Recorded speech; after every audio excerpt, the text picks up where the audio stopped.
Lost is on.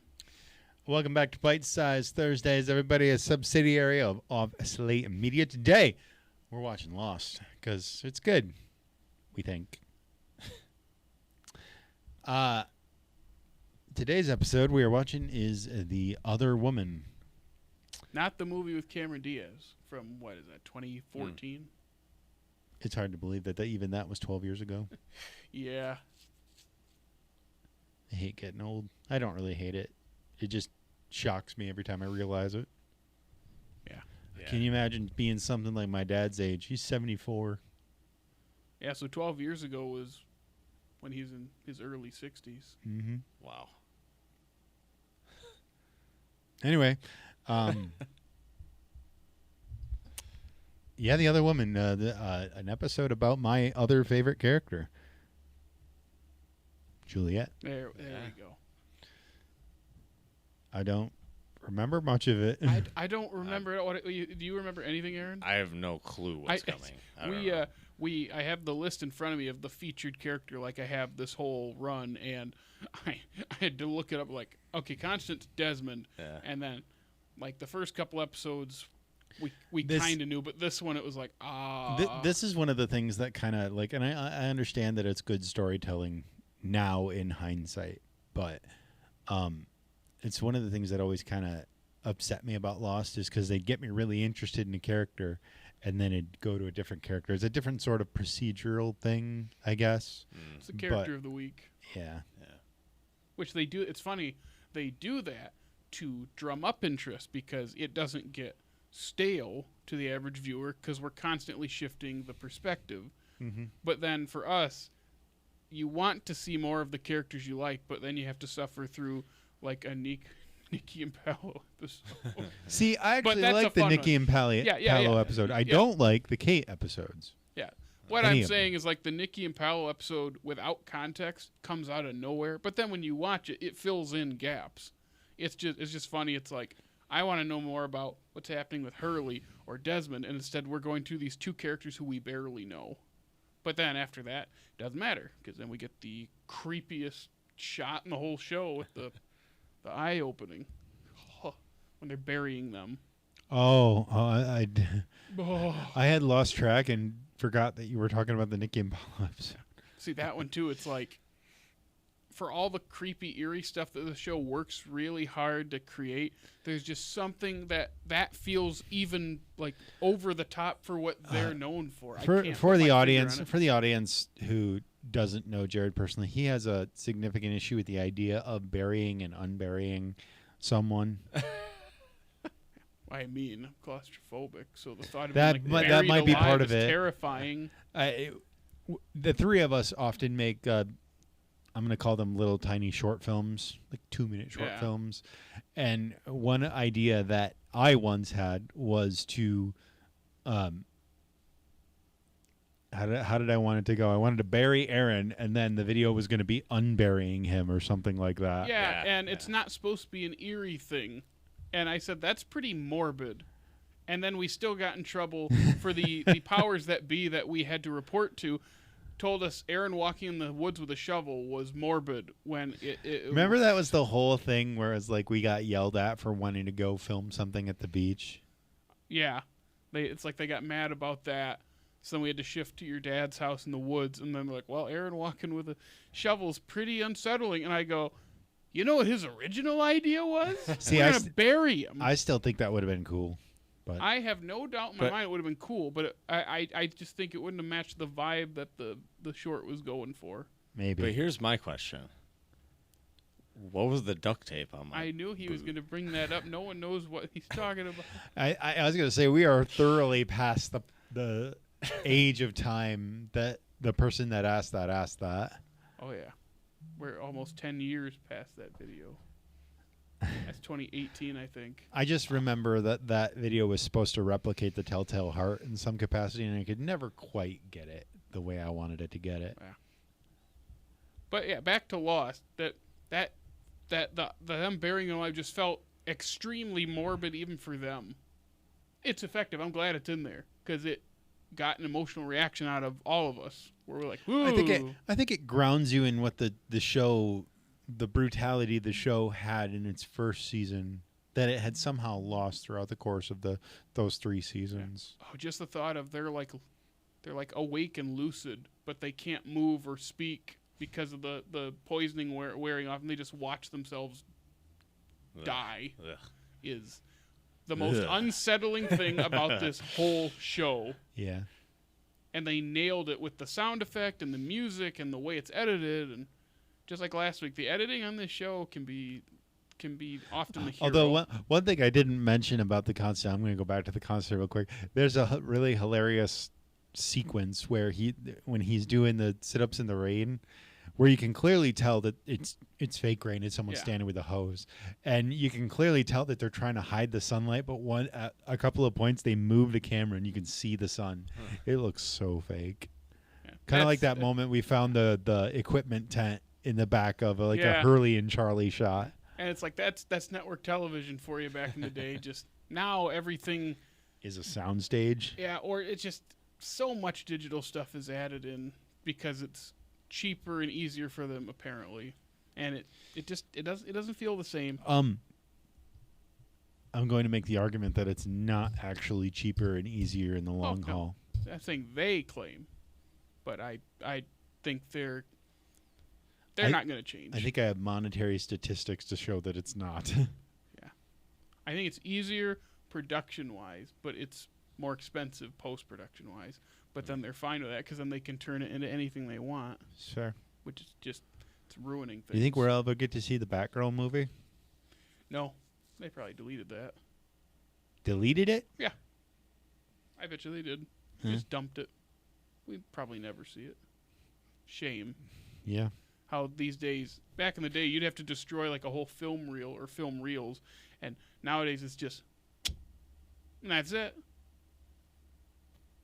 That's just how easy it is to get rid of an entire project. Watch, 10 years from now, 20 years from now, they'll release it. Yeah, maybe. It'll be a very interesting thing whenever that happens. It's going to be the Snyder Cut thing of, hey, it exists, and we're Warner Brothers, we're the heroes, we're bringing it to the people. Oh, that's an interesting question. So you're talking about author one-ship, is that what you called it? Or authorship? Authorship. Where does the Snyder Cut fit into that with audience? See, that one's hard, too, because he is the primary author of that movie originally. But if not for the fan reaction, it would have never happened. That's true. But also, like, the first movie is like studio as author because the studio had to take over for him, and they brought in Whedon, and they kind of shaped it into diet MCU slop. And that's what we got for the theatrical cut. And then the Snyder Cut only happened because the fans lobbied, and then the studio took over, and then he decided to come finish. Like, it's a fascinating perspective that you brought up. Like, that's really good. Like, it kind of is audience and director and studio simultaneously acting as author. Well, and then it's kind of in the same vein, but like what happens when you have a studio that leverages like that know that the fans are going to have that reaction, so they leverage them kind of against the fans, like in the Sonic. Yep. It's just fascinating to look at like driving creative forces and who is really making these decisions and how much do we actually attach to the director as the primary or sole artist, which I don't think the director can be the sole artist. Unless they literally do everything. There are a couple of them that do. No, I mean they're the only ones in it because actors can be authors. Oh, good like point. it has to be they make every single thing and they're the only human in every shot. Like that's like the only way. Edward Norton could do it. All right. Anyway, we got anything else to say about the other woman? Edward Norton couldn't even keep his MCU job. Maybe that's good though. It freed him up to make Birdman. I don't really think so. I think he would have been able to do that regardless. Yeah, I don't think there's a Hulk anything in 2014. I don't think there's a Hulk anything anymore. No, he was in She-Hulk? That was like 5 years ago now. Oh my gosh. Yeah. It's like 4 or 5 years ago. What? Wait, what was it? He was in something for a second, like an end credit scene of something. Is it Shang-Chi? But that was 5 years ago. I don't know. Let's watch the episode. Yeah. All right, everybody. Let's get lost.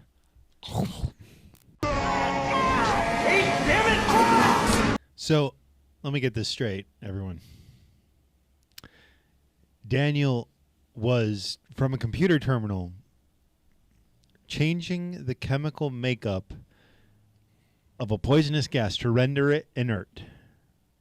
That while it was building up pressure to then vent said gas that he was unsuccessfully rendering inert into the chamber that he was standing in. Science! Yeah. Anyway, we just watched Lost episode, season 4, episode 6. Yep. The Other Woman. Who was the other woman, Jake? Clearly it was Charlotte. I mean, Juliet. Yeah. Yep. Yeah, what did we think of that? I was surprised that it was a flashback episode. Yeah. Kind of a fill-in-the-blanks flashback episode. I didn't remember any of this from this episode. I didn't even remember they went to the Tempest station. I didn't remember anything about the gas. I forgot about the gas, and then when they said Ben's used it before, I go, oh, yeah. Way back in, was that last season or season 2? I think it was 3. Last season. Yeah. Yeah. That's how he killed the Dharma Initiative. Yes. Were you about to say something and I cut you off? I don't think so. I don't know. I don't think we can point out that he's going to talk to him. I think we have to wait for him to come to us on this. Okay, gotcha. Ow. Or maybe just scrape my teeth on the microphone. It's good that no one else sits at this. Hey, maybe I'll stand back. I can't even hear myself back here. You can get it closer. See, look. Get closer to it. I'll line it up. Ooh, careful. Well, good thing is, yeah, that little bit of plaque is gone. I could see it in the I'm kidding. You scraped your teeth on that. That's not the first time I've done that. Yeah, pull it closer. There you go. It's not the first time I've done that. Anyway.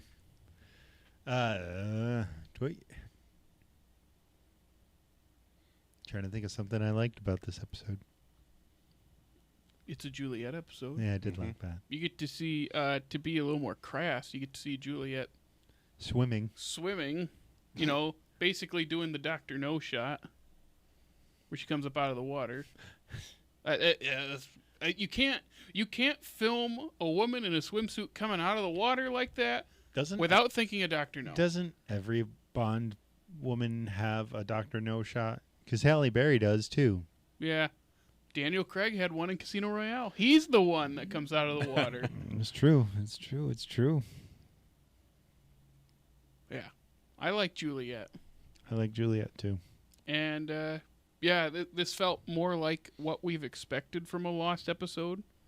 So I think that's why we have less to say. Because last week, if any of you listened, we had quite a bit to say about The Constant because it's considered like the best episode. Yeah, and this week I forgot Juliet has a featured episode. It's a fill-in-the-blank episode, like I just said, and it kind of just functions like a normal Lost episode of the stuff on the island is kind of still part of the trajectory we've been on, and then the stuff with Juliet's filling in blanks about her and Goodwin, and then, of course, it actually does attach well to, I already forgot her name, the woman. Harper. Harper. It connects to Harper showing up. No, it's not Harper Lee.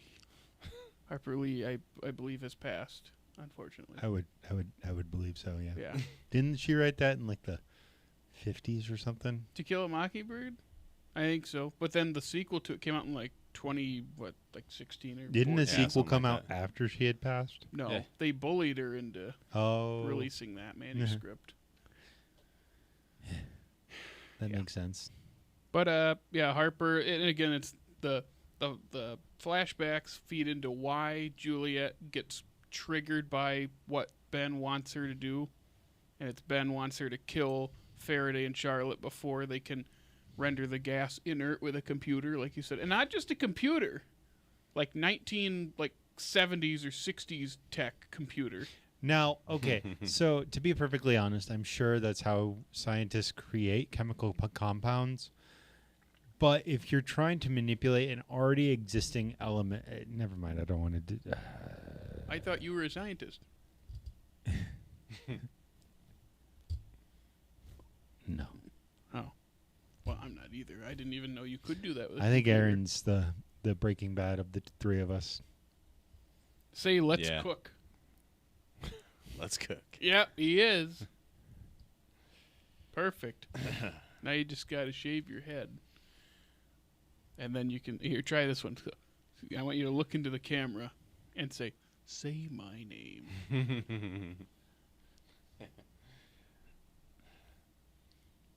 Give me a minute. Oh, he's got to get into character. Well, now there's high expectations. Say my name. Perfect. I was going to say the next Walter White line, if you want to do, is when he's mad and goes, restraining order, I got your restraining order right here, restrain this. Oh, I thought the next one was going to be, I'm the one who knocks. I am the one who knocks. People glorify that role so much. I hate it so much. Well, the role, yeah, not the character.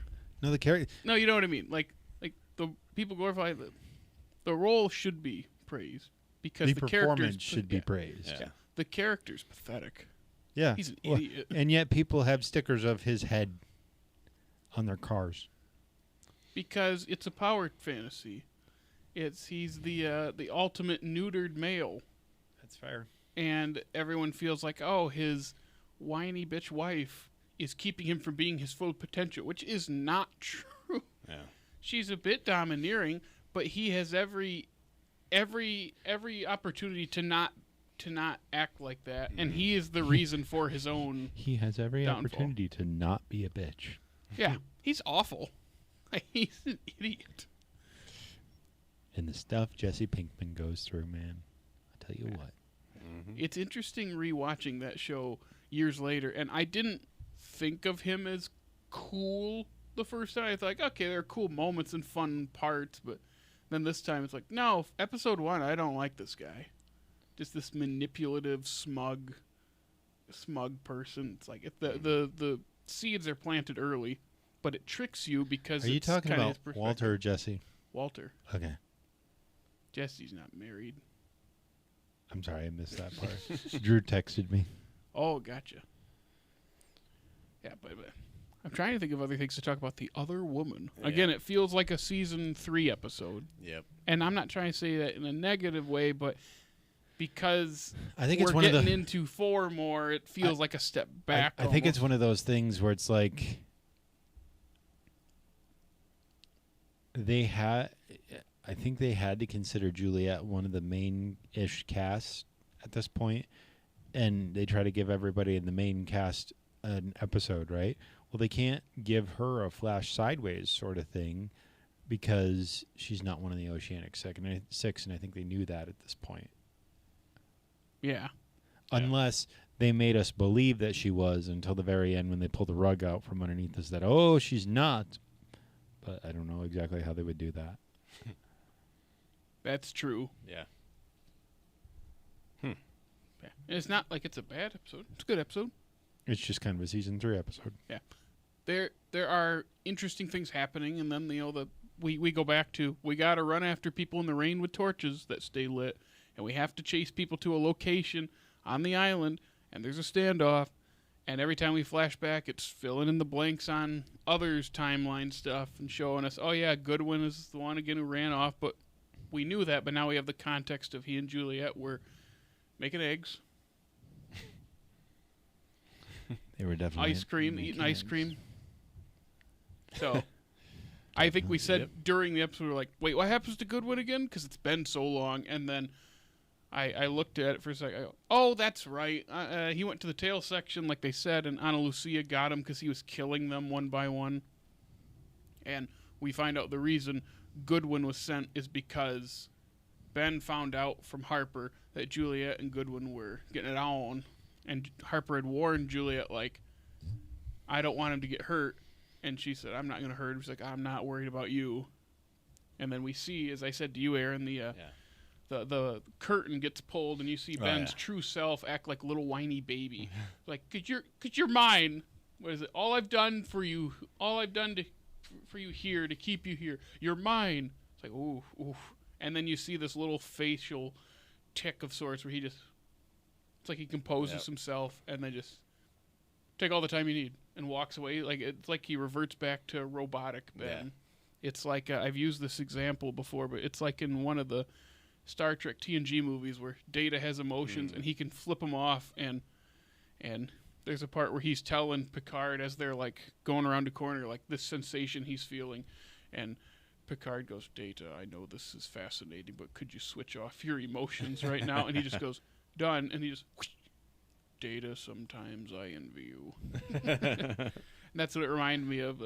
There's even a shot, we talk about the great face acting of Michael Emerson, and when he and Juliet are having their little dinner party and he's slicing the ham and he's got this a face like this, and I said he didn't even move anything on his face, and the pause and just the way you can see the shift. I think it's in his eyes. Something in his eyes probably changed. Yeah, it's like he's really good. We keep saying that, but he might be the best performance on the show easily.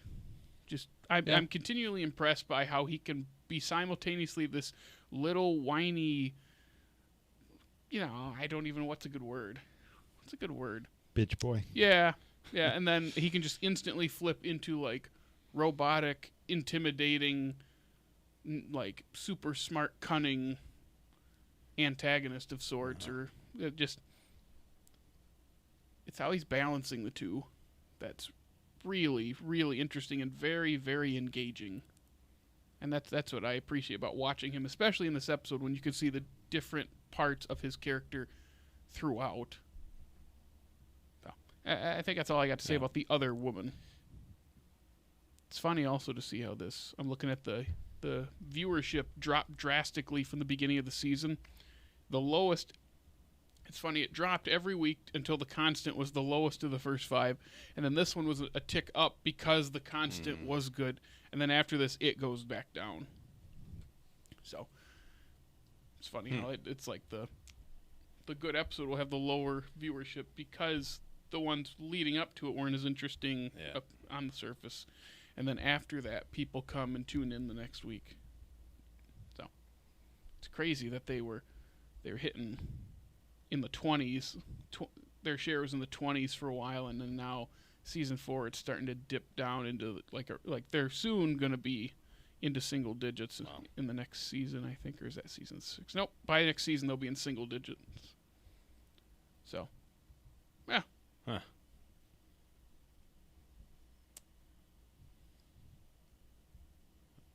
Yeah. All right. I don't know. I don't have much to say about this. Yeah. I'm waiting for you to get us on out of here. You're hosting this shindig. Sorry.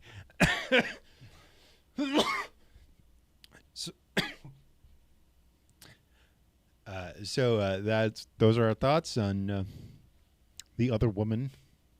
Well, most of our thoughts on the other woman. Oh, thank you.